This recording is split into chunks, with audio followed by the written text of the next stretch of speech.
మాజీ సీఎం జగన్ తన తీరు మార్చుకోకపోతే ఇప్పుడున్న 11 మంది ఎమ్మెల్యేలు కూడా చేజారిపోయే ప్రమాదం ఉందన్నారు మంత్రి కొల్లు రవీంద్ర. మచిలీపట్నంలో జరిగిన పలు కార్యక్రమాల్లో మంత్రి పాల్గొన్నారు. వై నాట్ 175 అన్న జగన్ను రాష్ట్ర ప్రజలు 11 సీట్లకే పరిమితం చేశారంటూ ఎద్దేవా చేశారు. ఇప్పుడు కూడా అలాగే వ్యవహరిస్తే ఉన్న ఆ 11 మంది కూడా చేజారిపోతారన్న విషయాన్ని జగన్ గుర్తుపెట్టుకోవాలన్నారు. సుమారు 15 రోజుల పాటు సాగిన అసెంబ్లీ బడ్జెట్ సమావేశాలు హుందాగా జరిగాయన్నారు.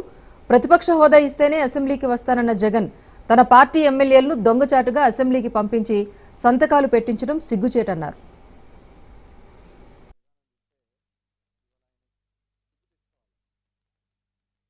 ఏ రకంగా ప్రజా సమస్యల గురించి చర్చించారు. 2019-24లో అసెంబ్లీ సమావేశాలు చూడాలంటేనే చేదరు పుట్టే విధంగా ఉండేది. కానీ ఇప్పుడు జరిగినటువంటి ఈ సమావేశాలు చాలా ప్రజలందరూ కూడా హర్షిస్తూ ఉన్నారు. ప్రజా సమస్యల గురించి మాట్లాడటం కానీ, ప్రజా సమస్యల మీద అధికార పక్షం కూడా అన్ని విషయాలు మొహమాటం లేకుండా అడిగినటువంటి విధానం కానీ ఇవాళ చాలా బాగా జరిగినాయి. దురదృష్టం ఏంటంటే ఒక అసమర్థమైనటువంటి ఇవాళ జగన్మోహన్ రెడ్డి ఇవాళ నాకు ప్రతిపక్ష హోదా ఇవ్వండి, ప్రతిపక్ష హోదా ఇస్తే వస్తానని చెప్పి మరి మాట్లాడిన విధానం చూస్తే ఇవాళ ఆయన సిగ్గు తెచ్చుకోవాలి.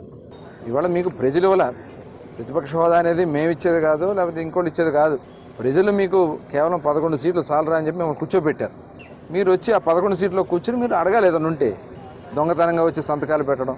వై నాట్ 175 అన్నాడు, 11 కూర్చోబెట్టారు. ఇప్పుడు కూడా ఇదే రకంగా మాట్లాడితే రేపు 0. ప్రజలు నేను పంపరు. చట్టసభలు పెట్టింది ఎందుకోసం?